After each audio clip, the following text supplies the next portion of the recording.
Yes, wanasema hakuna lenye mwanzo likose kuwa na mwisho. Hakuna mwanzo ambao hauna mwisho. Ni mwisho wa Simba na Yanga kwenye michuano ya ligi ya mabingwa barani Afrika, hatua ya makundi. Young Africans wakimaliza dhidi ya GS Kabylie, lakini pamoja na Simba Sport Club wakimaliza hapa hapa Dar es Salaam dhidi ya Stade Malien. Moja kati ya michezo ambayo inasubiriwa kwa hamu kweli kweli. Meza Game Time tuko tayari kukupa yale yote ambayo yamejiri kwenye ligi ya mabingwa barani Afrika, ligi kuu pale nchini Uingereza. Weekend hii tukiangalia michuano ya FA Cup, ligi kuu pale nchini Italia, Hispania pamoja na ligi zote barani Ulaya. Mimi ni Andia Masawe, nipo na Mswahili pamoja na ndugu yangu hapa Moro King, naweza kumuita Donnarumma wa Liverpool. Weekend iliyopita unakumbuka Donnarumma alifanya save kali kweli kweli dakika za mwishoni kabisa na kumfanya Liverpool kupoteza alama mbele ya Manchester City. Hilo jambo lazima tukumbushane, maana binadamu ameumbiwa bwana kusahau. Kweli?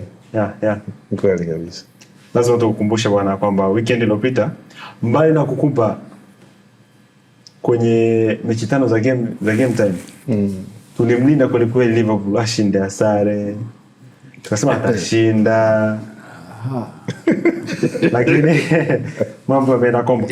Arsenal, kazi waliopewa na Arsenal wameshindwa kuitekeleza. Yaani Arsenal wametupa kazi sisi.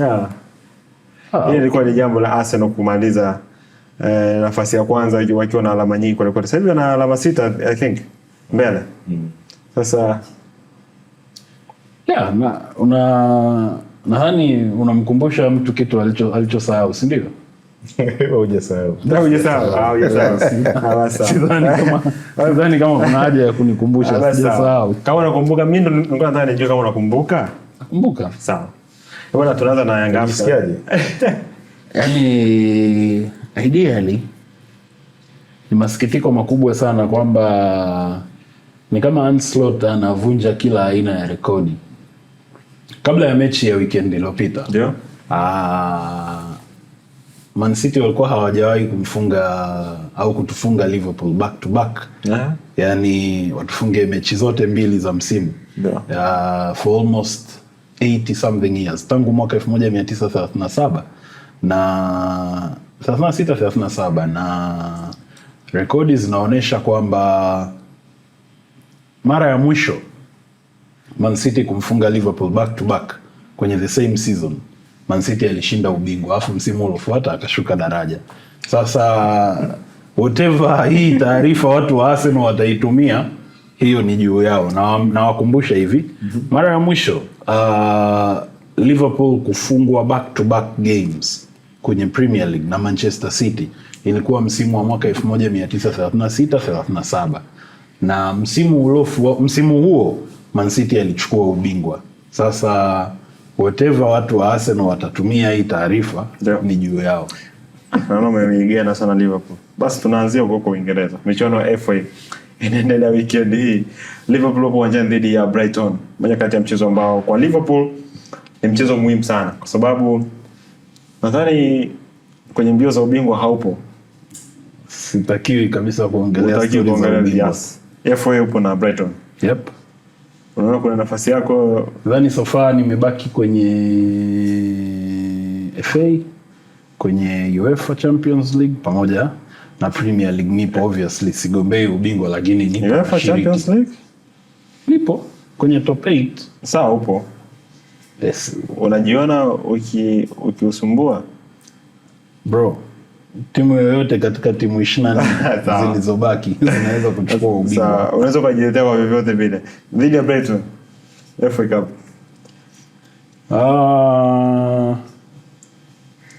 Liverpool wamekuwa na matokeo Waingereza wanaita staggering results. Kupanda na kushuka. Leo juu, kesho chini. Game kabla ya juzi wiki hii iliyoisha ambapo tulicheza na Man City, tulimfunga Newcastle 4. Game kabla ya hiyo tulifungwa na Bournemouth 3-2. Game kabla ya hiyo tulishinda 4-1 kwenye UEFA 5. Ni 5 au ni 6 na dhidi ya Karabag kwenye UEFA Champions League. Game kabla ya hiyo tulicheza na Fulham tukatoka 2-2. So up down up down up down results. Kwa hiyo Slot anachokosa Liverpool ni muendelezo wa matokeo. Laiti tungekuwa na shabiki kama wa Manchester United aseme kwamba hanyoi nywele mpaka tushinde michezo 5 mfululizo, nadhani angekuwa ameshaota mba nyingi sana sasa hivi kwa msimu huu. Kwa hiyo it is a very good game dhidi ya Brighton, kwa sababu bado nafasi za kushinda FA na kila kitu zipo. Sababu ndo kwanza hatua za awali, lakini one thing sitoshangaa ni Slot kubadilisha kikosi, Brighton being Brighton, na wao wanataka kusogea pale wakatuchezea wanavyotuchezea and off we go. Nimepoteza imani na Ancelotti. Nadhani it's very unfortunate. Nilikuwa nasoma leo Claudio Ranieri msimu wa 2015-16 akiwa na Leicester alishinda ubingwa. Miezi 9 baadaye akatimuliwa. Bado sijui ni ugumu kiasi gani kwa Ancelotti ambaye amechukua ubingwa kupewa tu mkono wa kwaheri, kwa sababu it is very evident kwamba Ancelotti ameshindwa kuinfluence change ndani ya Liverpool. Wenzetu hapa ambao sasa hivi wako kwa kasi, Manchester United wameshinda michezo 4 wameshinda michezo 4 mfululizo. Let me tell you one thing. Manchester United haina mchezaji mpya hata mmoja katika dirisha la Januari, dirisha la majira ya baridi Januari. Wachezaji ni wale wale, kila kitu ni kile kile. Kilichobadilika pale ni topman Michael Carrick, labda sijui na Steve Holland kocha wake msaidizi, I don't know. It is the same set of players. Wachezaji wa Liverpool wanaoshinda 6-0, wanaoshinda 4-0 dhidi ya Newcastle ndo hao ambao leo wanashinda, kesho wanafungwa. So I don't really see anything that Ancelotti anaenda kuachieve kwa Liverpool, lakini I stand to be corrected. Wana Aston Villa dhidi ya Newcastle United, moja kati ya vitu ambavyo naviangalia kwa Newcastle United, I say wanapitia kipindi kigumu sana. Unaangalia michezo yao 5 ya mwisho, obviously ana draw moja tu. Kapoteza mingine yote. Aston Villa I think michezo 2 ya mwisho amekota alama 1 dhidi ya Bournemouth. Mchezo huu dhidi ya Newcastle United wanakutana watu wawili ambao kwa kiasi fulani wapo kwenye moments ambao si nzuri sana. Nani ana nafasi ya kumuumiza mwenzake? Wataumizana. Watatoana damu. Aston Villa kwenye EPL of course kashaji cement pale kwenye top 4 yupo, anashanga pale. Bado sana. Hivi sasa yupo anashanga pale. Ukisema swali ni kwamba mara ya mwisho Aston Villa kuongeza points kutoka hiyo 40 ngapi alionayo ni lini? Lakini yupo pale. Yupo. Mimi yangu ni kwamba yuko pale. Tofauti ya Aston Villa na Manchester United ni point ngapi? I think 3. The last time tunafanya discussion kuhusu Aston Villa alikuwa amemzidi Manchester United point 10. Sasa hivi point ni hizi. Hatumuongelei Villa. Hapa tuchukue tu ile neno cement. Hatumuongelei Villa. Amekwama, yani wamemmiminia zege. Na watu wanaweza wakaitumia ile zege kupita kuendelea mbele. It's been a while. Bro, it's been a while since Villa ameongeza zaidi ya point 3 tangu aliko pale. Yuko hapo. Okay. Sawa. So ni kwa hizi games za FA kiukweli kabisa, timu ambazo zina matokeo ya kusuasua kwenye Premier League wanalitolea macho ile kombe. So yoyote yule analitolea macho. Liverpool kachukua mara ya mwisho miaka 4 iliyopita, kachukua FA 2022. Chelsea 2018 sijui. Arsenal mara ya mwisho ni 2020 I think. The only cup ambao Arteta anayo so far katika miaka 7. Miaka 7. Miaka nyingi sana. hizi timu ambazo hazipambani sana swala la kuchukua ubingwa ama hata kucheza mashindano ya Ulaya labda huwa wanalipambania sana ile kombe, lakini sasa kwa hizi timu ambazo zina kati ya Newcastle na Villa ni timu ambazo zote hazina muendelezo mzuri. Nadhani watazitumia hizi mechi kwa ajili ya kupata matokeo mazuri, kwa ajili tu ya kuboost confidence. Warudi hasa Liverpool, Villa na Newcastle, kwa sababu Newcastle anahitaji kutoka kule alipotoka. Sasa hivi kuna nafasi ya 12. Lakini sio kwamba ana pointi chache, bado gap sio kubwa sana na kucheza mashindano ya Ulaya msimu ujao. Kwa hiyo ni lazima apate matokeo mazuri ya kuboost confidence ya wachezaji ili kwenda kupambana tena msimu ujao labda kucheza mashindano ya Ulaya. Kwa sababu nadhani ni target ambayo tayari wameshajiwekea kutokana na uwekezaji waliokwisha ufanya kwa takriban misimu 3-4 iliyopita. Hali kadhalika Aston Villa na wenyewe wamekuwa wanasuasua sana. Yani wanasuasua sana. Kwa hiyo unaposuasua sana na bado haupati, unapokuwa unasuasua upati matokeo mazuri, inakufanya unakuwa na uoga katika kuingia katika kila game. Na maana confidence inakuwa inapungua. So inakuwa ni rahisi pia kuwa na performance mbaya na kupoteza michezo. So they need to kucheza vizuri, kuona tumecheza vizuri na tumepata matokeo, then to carry that performance katika game zinazofuata. So naona ni game ambayo haina mwenyewe.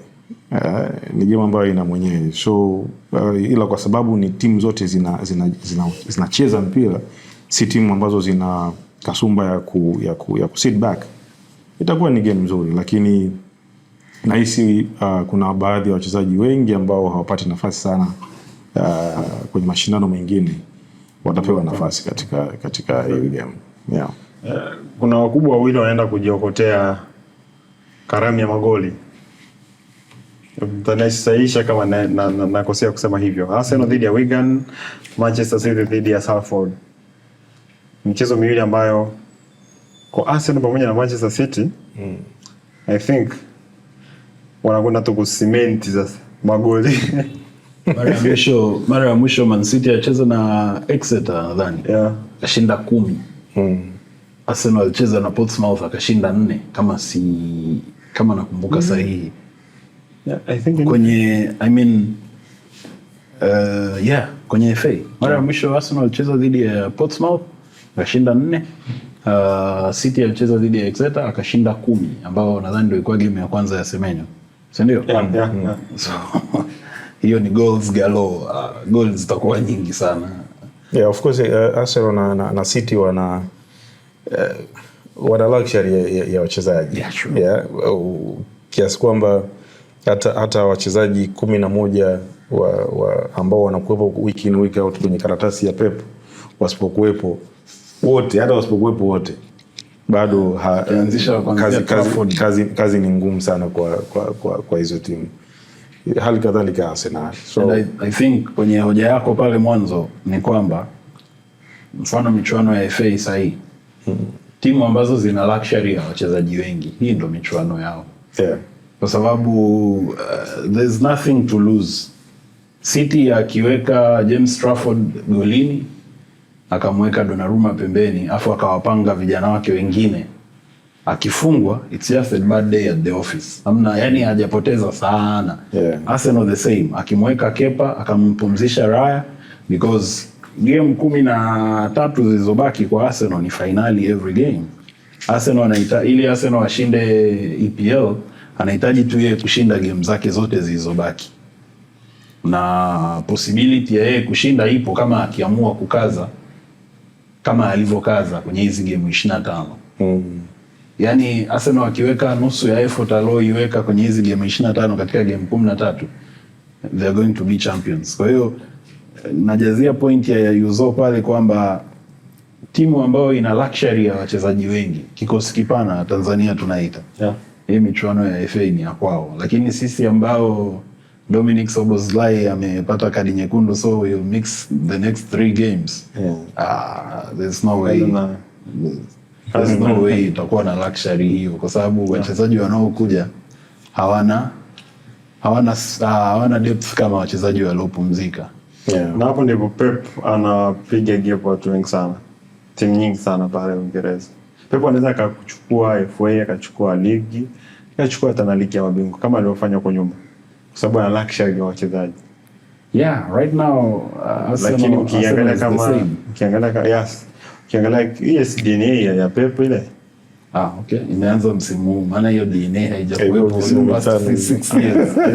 No, hata kama alikuwa anakosa ubingwa, lakini alikuwa na hao wachezaji ambao wanaweza waka 7 years bro.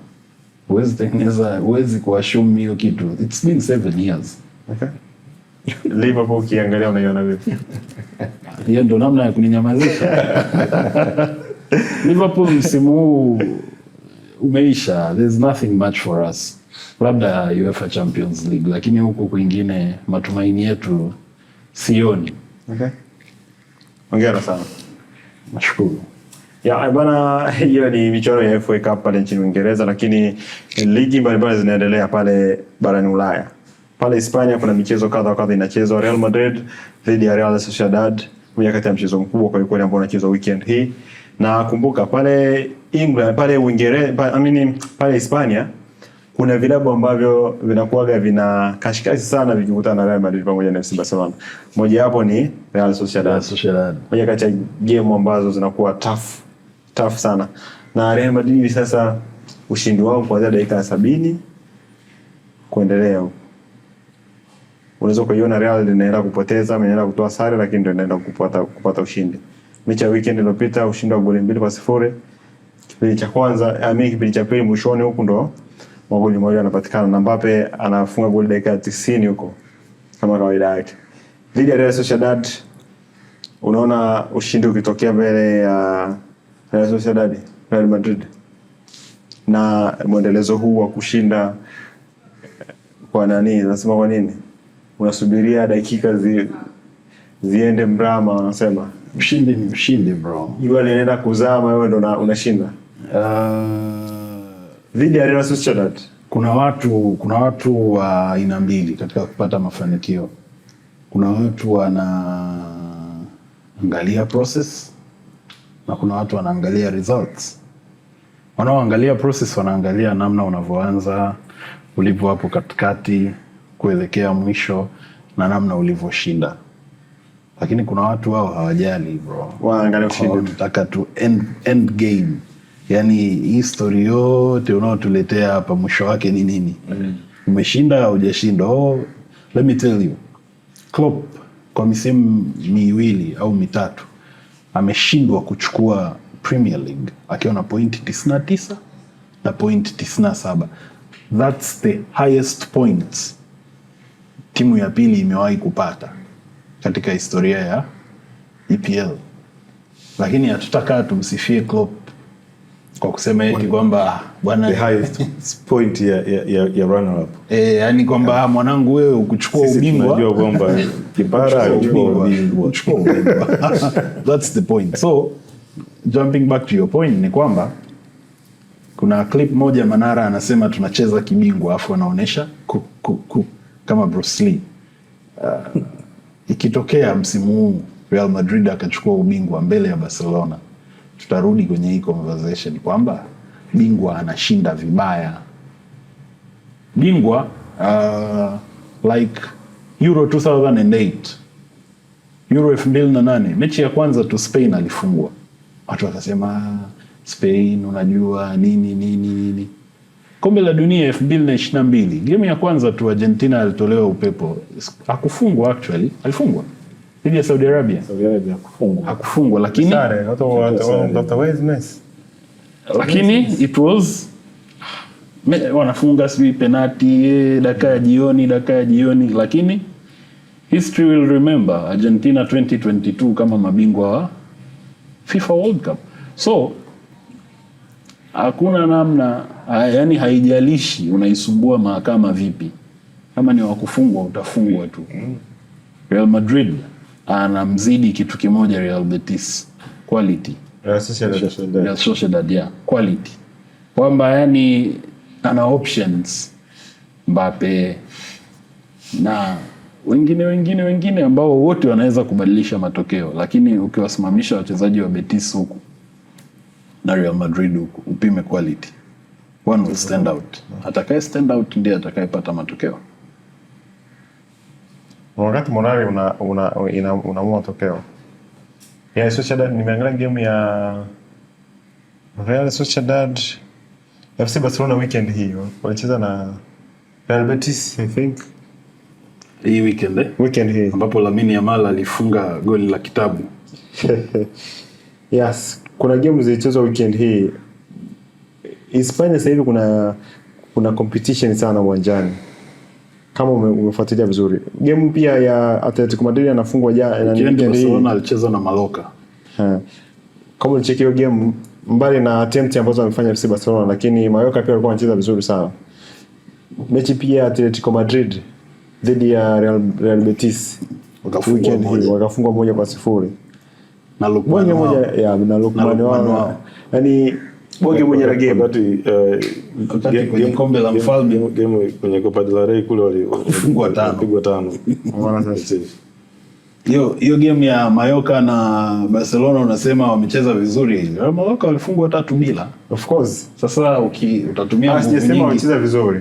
Nasema kuna attempt walikuwa wanazifanya uwanjani. Sawa, utatumia nguvu nyingi sana kumshawishi mtu kwamba Mallorca walifanya kitu wakati wamefungwa 3-0. Si ndio? Nitatumia nguvu kubwa sana lakini kwa mtu ambaye anaangalia mpira, aliuangalia ule mpira dakika 90, aliona pia Mallorca wana confidence ya kupishana nao. Means Real Madrid Real Madrid bado ana kizingiti kikubwa sana mbele ya Real Sociedad. Of course.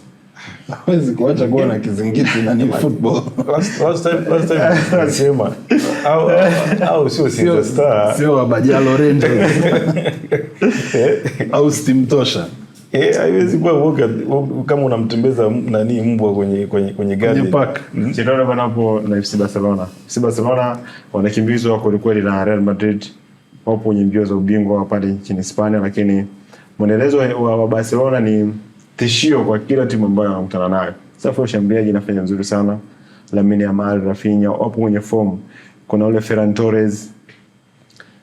Niliangalia takwimu za wachezaji wa FC Barcelona. Wachezaji kama 7-8 wana magoli kuanzia 10 kuendelea. Just performance kama ile. Rashford ambaye mnyie mlimtoa kwa mkopo kule FC Barcelona anauwasha kweli. Performance ya FC Barcelona wakiwa ugenini dhidi ya Girona ambayo kwa kiasi fulani msimu huu kama msimu jana walivyokuwa na huko nyuma walivyokuwa Girona. Wanaenda kwa mchezo aina gani kwa FC Barcelona? Mchezo mzuri kwa FC Barcelona. Ushindi huko ni mchezo mzuri kwa sababu quality wise ni miles apart kati ya Girona na Barcelona.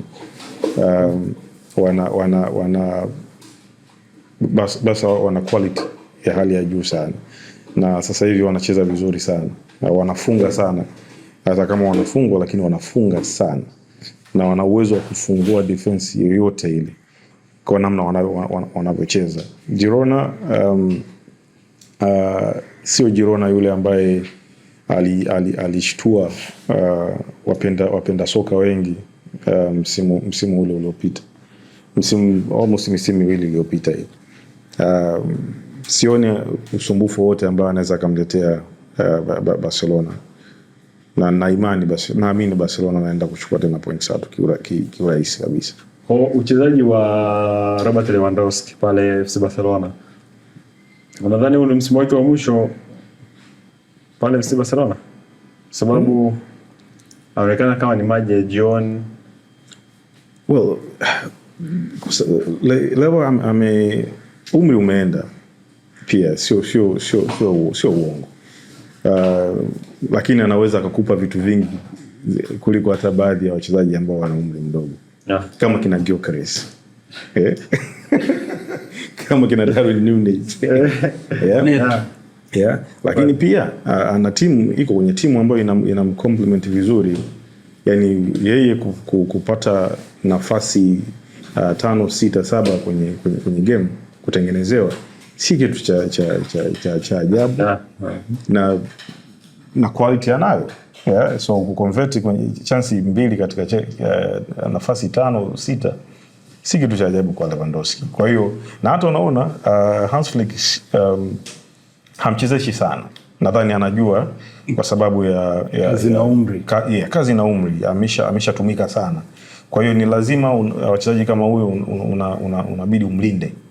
Yeah, kwa sababu once katika umri kama ule majeruhi yakianza yale ambayo ya endelevu, leo enka, kesho groin, kesho kutwa sijui nyama ya paja, hiyo ndo mwisho. Kwa hiyo anajua quality ya Lewandowski in front of the goal. Kwa hiyo ni lazima kumlinda, japo anaweza kawa ana wachezaji wengi ambao wanaweza kumpa matokeo tofauti na Lewandowski. Uliona goli alifunga dhidi ya Mallorca weekend? Yeah. Hajamwambia ndugu yako kwamba Barcelona wamekeep clean sheet? Naona ameshindwa tu kulisemea hilo. Swala la clean sheet. Ndio unalalamika wao mpaka wanafungwa ni. Yes, nimeona lakini yes, wameondoka na clean sheet. Ni kwa mara ya kwanza toka game games zimepita. Wanapongeza. Just naweza kawapongeza lakini ni umefanya zuri baada ya kufanya mabaya mangapi? Anaongoza ligi lakini. Ngoja tuangalie games zinazokuja. Yaani akiwa na mwendelezo wa clean sheet, nitaona yes, basi kuna kitu kimebadilika ndani ya Barcelona. Yeah. Kwa hiyo tuzidi kuangalia namna gani. Sawa. Tunaweza tukamwona Lamine Yamal. Hayo ni maoni ya bwana Enzo. Pale Italia kuna michezo miwili inachezwa weekend hii. Mikubwa kweli kweli. Napoli dhidi ya AS Roma, lakini Inter Milan dhidi ya Juventus. VVB Kiev ya Turin. Umepatia? Yeah. Napoli dhidi ya AS Roma, moja kati ya mchezo ambao kwa kiasi fulani ni wa kuvutia uwanjani. Lakini pia kwa historia hivi vilabu viwili, wachezaji waliopo ndani ya hivi vilabu vinakupa ni namna gani game hii itakuwa. Napoli wana wachezaji ambao ni potential sana. McTominay kuna na coach ambaye kwa kiasi fulani kapita hadi Chelsea. Kafanya makubwa pale Chelsea. Dhidi ya AS Roma unaona nafasi ya Napoli wakimsumbua AS Roma, iwapo AS Roma pia hana mwendelezo mzuri pale Italia. Yaani Conte amefanya vizuri kila alikoenda isipokuwa Spurs. Na alishangaa kama sijawahi kukutana na vitu vinavyoendelea hapo kwenye timu. Yaani Levy alimchefua sana Edabua. Yeah. Kwenye mechi unaweza ukafika kwenye timu alafu ukakuta tu ile namna tu timu inavyoendeshwa ikakuathiri na kocha. Ukashindwa kuimplement mambo yako. Kwenye mechi kwa Conte ilikuwa hivyo. Inawezekana. Hata Jose kafanya kila kitu kizuri alipoenda isipokuwa alipokuwa Spurs. Jose ameshinda kila kitu mahali alikoenda isipokuwa Spurs. Okay. Ila kuna wachezaji, I think kuna makocha pia wamefika Spurs wamefanya makubwa. Mfano kocha kusema makubwa, naomba tuanze kwanza na definition ya makubwa ni vikombe. Makubwa uchukua vikombe. Tuanze kombe la Europa. Umesema kuna makocha wamepita Spurs wamefanya makubwa. Kuna kocha basi. Mruo. Hii kombe ya Europa ambao walikutana na hao mabwana. Yes, sio mafanikio. Unapiga bomu mochwari bro. Hawa watu walishajifia Manchester United. Hawa mabwana walishajifia kitambo. Manchester United ambaye amejifia kitambo. Hivi sasa anafanya nini uwanjani? Tunaongea vitu viwili tofauti bro. Tunaongelea msimu uliopita ambao Manchester United alimaliza nafasi ya 15 kwenye Premier League. Si ndio? Na Spurs naye alimaliza nafasi ya ngapi? 16. Sasa wale kutana wote, angekuwa Spurs yuko nafasi ya 3 ya Premier League afu Manchester United yuko nafasi ya 15, hapo tunasema kweli alikutana na, lakini hawa msimu uliopita Spurs dhidi ya Manchester United wamekutana mara hizo, Man U hajashinda hata moja. Nakupa hizo za ndani. Kwa hiyo hakukuwa na jambo jipya pale. Yani kwa hiyo actually kwenye mechi 10 zilizopita Napoli versus Roma. Napoli versus Roma Napoli ameshinda 5, wamedraw 4, Roma ameshinda 1. Hapo ni kaka na mdogo wake wanaenda kupambana, and sadly ni kwamba kuna sehemu Roma walikuwepo na walituaminisha walikuwa wanakuja kwa kasi, lakini naona nafasi ya Roma inazidi kuteketea day in day out.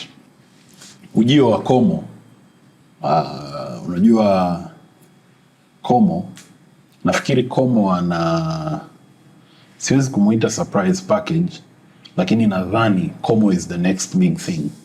Juve, Roma, Lazio, Juve, Roma, Lazio, Inter Milan, achana na Inter AC yao achana nao, na Napoli tuachane nao, au Atalanta hao wanabidi wamuogope sana Como. Como is there for the takeover.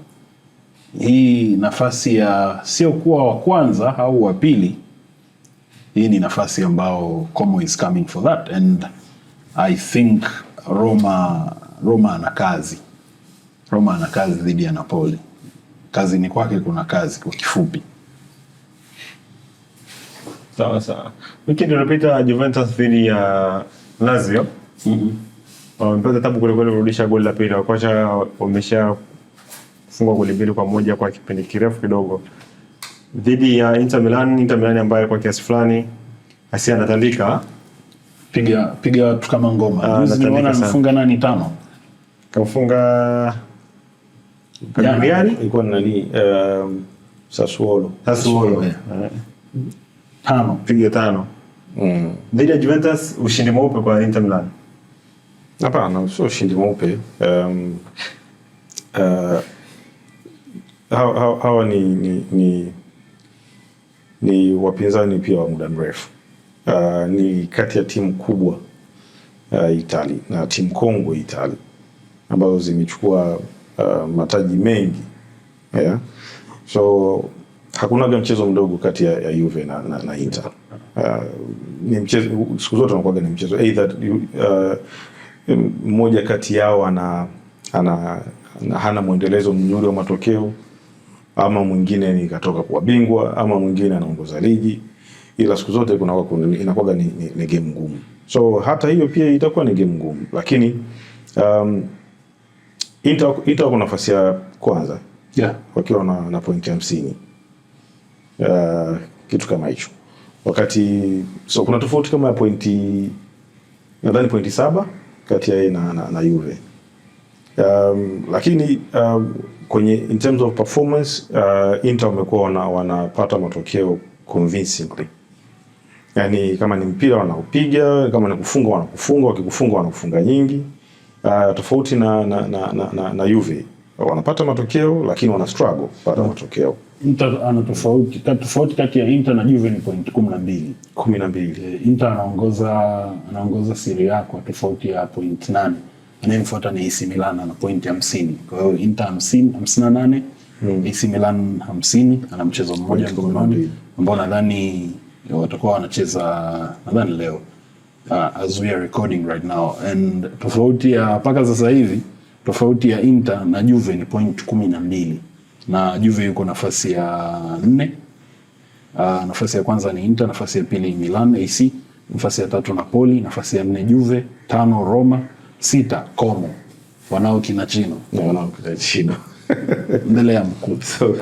So yeah, unaona hata hilo gap la points kwa inamaanisha kwamba Inter wana msimu mzuri, wanaendelea kuwa na msimu mzuri.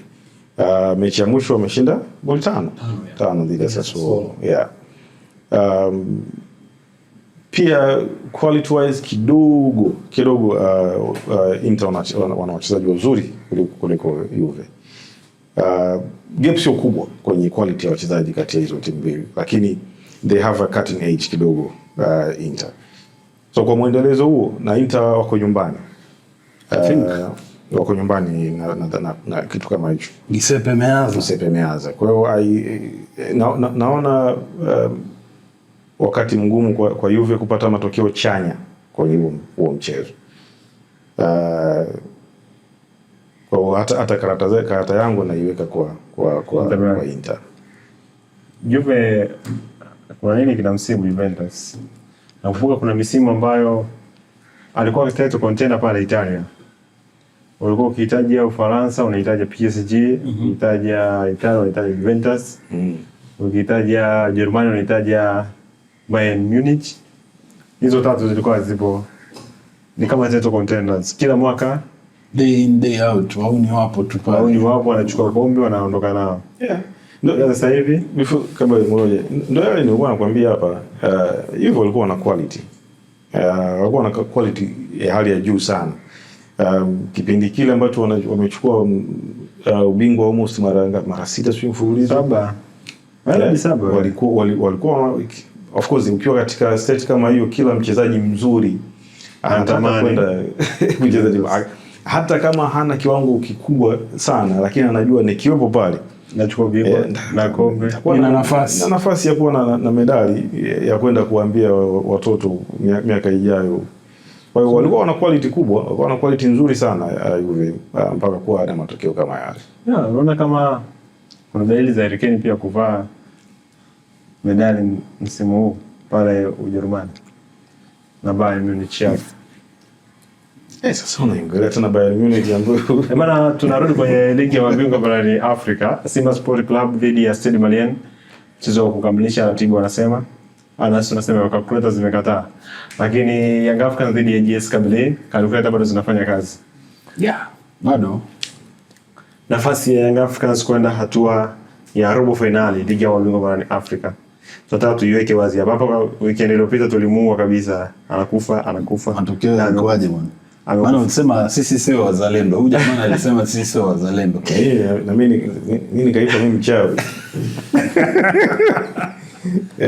Watu wameruka naye. Tana comment nikamwambia huu ni uchawi sasa. Kuna watu TikTok wameruka na mwanangu hapo, wamemuita huyo ndo mchawi. Yanga ndio jamaa alimwambia wewe, nyinyi ndo wachawi wenyewe, sasa Yanga sio kama Simba.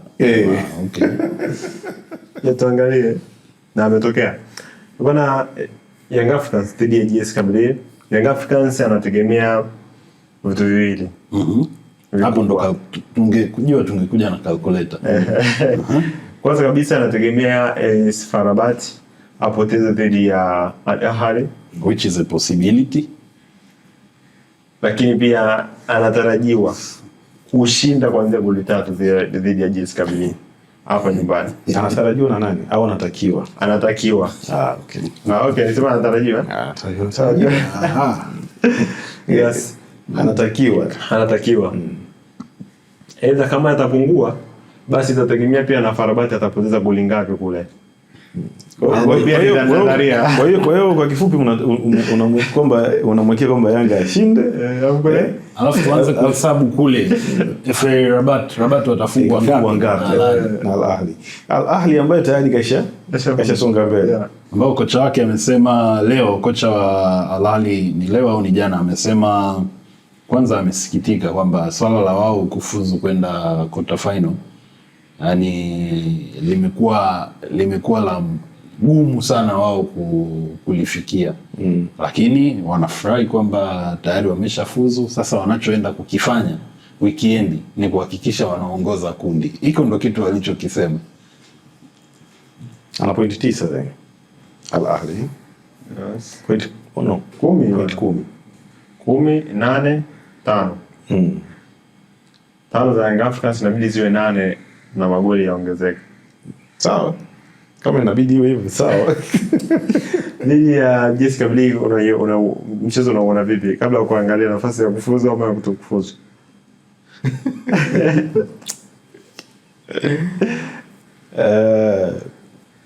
Bwana, mimi kwa kifupi ana point 9, FAR Rabat ana point 8, Young African ana point 5, JS Kabylie ana point 3. Nadhani hii ni updated baada ya game ya Lali na JS Kabylie. JS Kabylie ndo anaburuza mkia. Ana point 3. Mechi ya mwisho ya Ahly akiwa nyumbani ameshinda goli moja dhidi ya JS Kabylie. Mechi ya mwisho ya Lali alidraw. Akiwa nyumbani.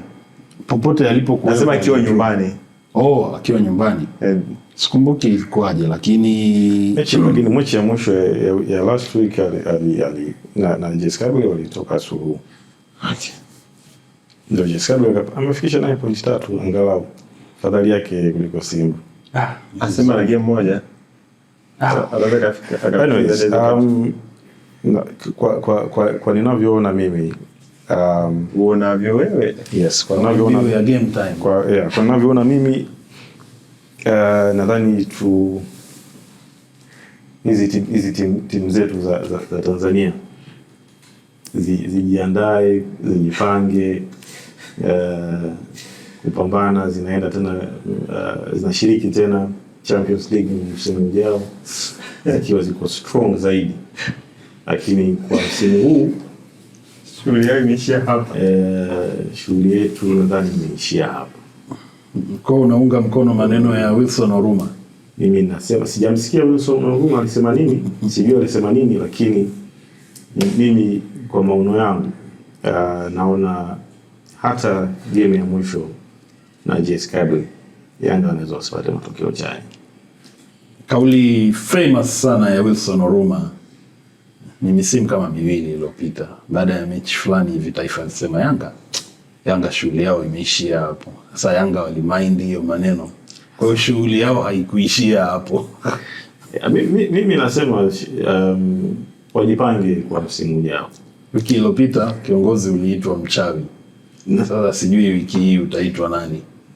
Sasa kama ni mchawi kwa kusema ukweli, dhidi ya JS Kabylie pia Young Africans hapo apate matokeo. Ndio unavyoona. Nini ambacho apate matokeo ambayo yatamfanya asonge mbele. Kwa kuiangalia game dhidi ya AS FAR Rabat. Ni wapi Young Africans walikuwa ni kipi ambacho walikuwa wanakikosa? Sababu walifanya attempt za hatari, of course. Kuna attempt alizifanya Prince Dube, ni attempt moja of course, lakini walikuwa wana movement ambazo zinakuonyesha Young Africans hakuwa nyuma zaidi. Walikuwa na shot on target ngapi? Moja ya nani kiongozi hakuwa na shot on target nyingi. Walikuwa na touches ngapi ndani ya 18 box? Kwa unaweza kusema zinaweza ka define bro. Yes, ngoja nikupe takwimu. Okay. Total shots FAR Rabat 19, Yanga 5. Sawa. Ball possession FAR Rabat 72, Yanga 28. Total shots on target FAR Rabat 4, Yanga 1. Big chances FAR Rabat 3, Yanga 1. Accurate passes 490 ambao ni 81%. Yanga wamepiga accurate passes 163 sawa na 64%. Fouls committed 10. Offside 3-1. Corners hii sasa ndio eneo langu. FAR Rabat 8, Yanga kona hii moja. Tuoneshe sasa hiyo unasema wewe hizo chances unazotuambia. Zipi? Kwa hiyo anakwenda kufa. Bado unaunga mkono? Mpira wa miguu una matokeo. Yanga wanaweza wakatu surprise. The only problem I see, Yanga wanaweza wakampiga JS Kabylie, sawa. What are the chances kwamba FAR Rabat atafungwa idadi hiyo ya magoli ya kuwapeleka wao mbele? That is my only issue, kwa sababu Yanga wanatakiwa wa focus na mechi yao. Yaani Yanga sasa hivi wao wa focus wamfunge JS Kabylie. Basi matokeo ya Lali na FAR Rabat hayo sio ya kwao. Unakumbuka Manchester City wanachukua ubingwa wa Premier League 2012 versus QPR. wao hawakuhangaika huku Man U wanafanya nini. Wao walishinda tu game yao ya pale. Alafu ndo mnakuja sasa kusikiliza huko Man U vipi, huko Chelsea vipi, huko Arsenal vipi. Lakini hii masuala ya wewe unacheza mechi yako afu unawawaza wengine, let Al Ahly and FAR Rabat play their own game. Nyie shindeni yenu kwanza, alafu tuweke mkeka.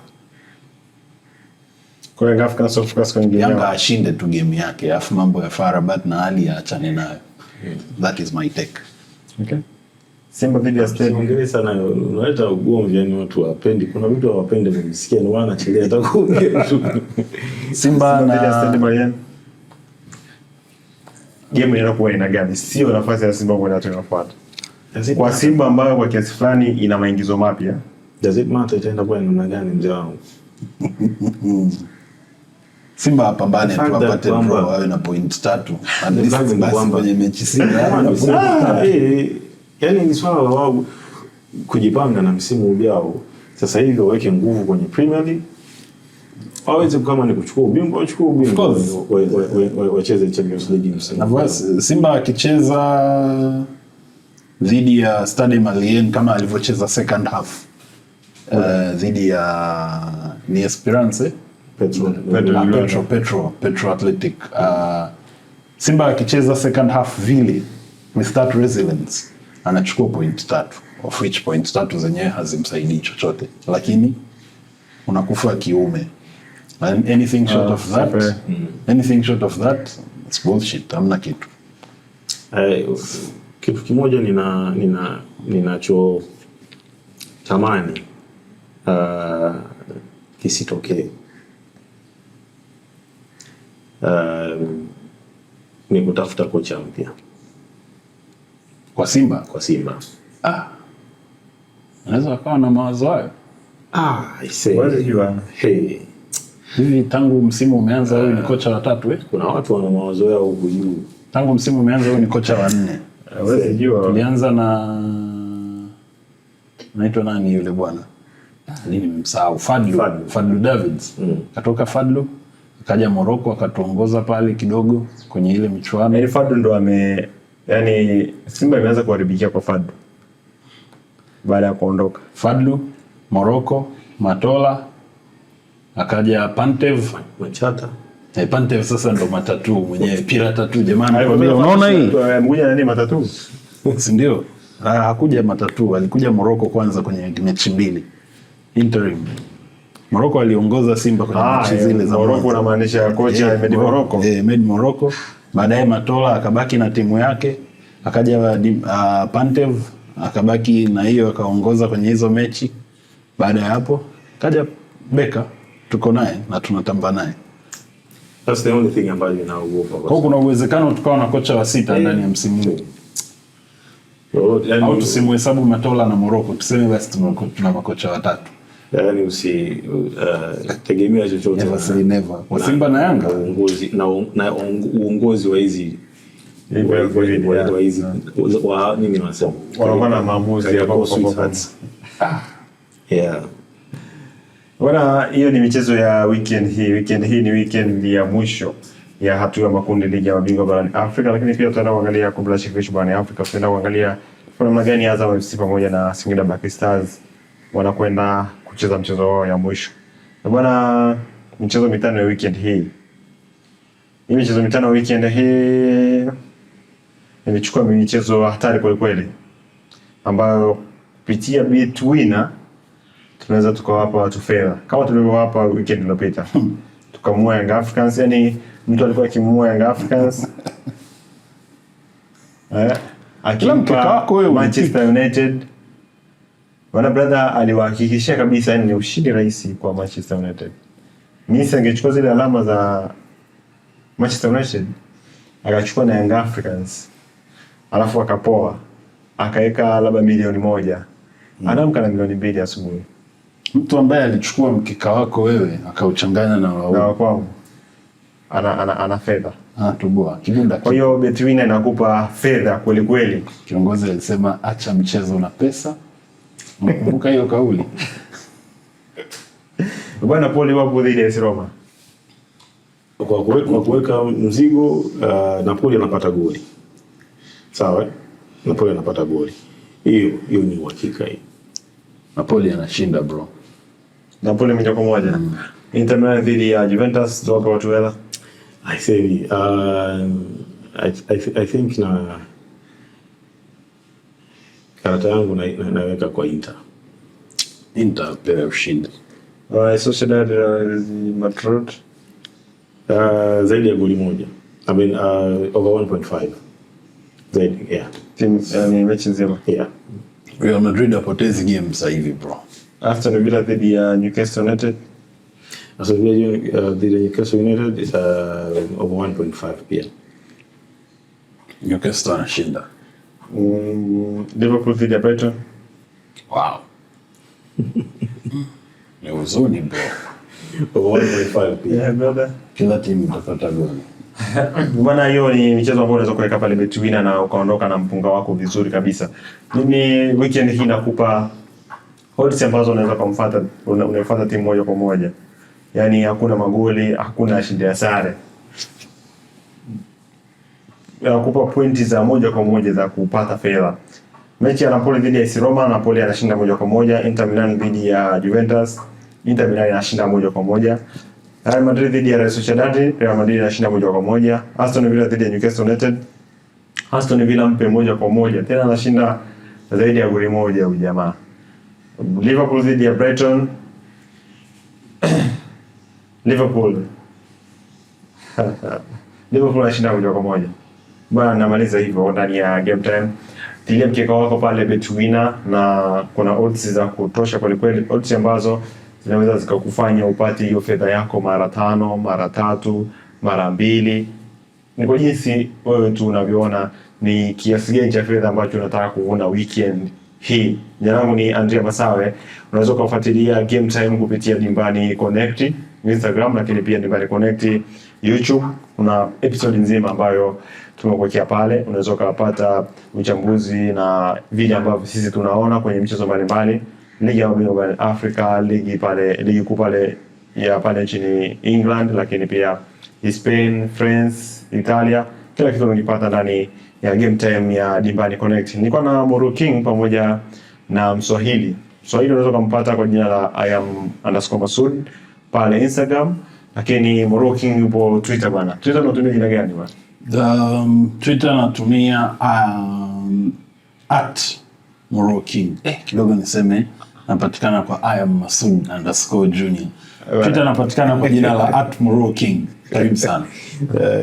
Twitter pia napatikana Masud Junior. Bwana, mimi ni Andrea_Masawe 14 pale Instagram, lakini kwenye mitandao mingine yote ya kijamii andika tu Andrea_Masawe 14 utanipata pale. Uwe na siku njema.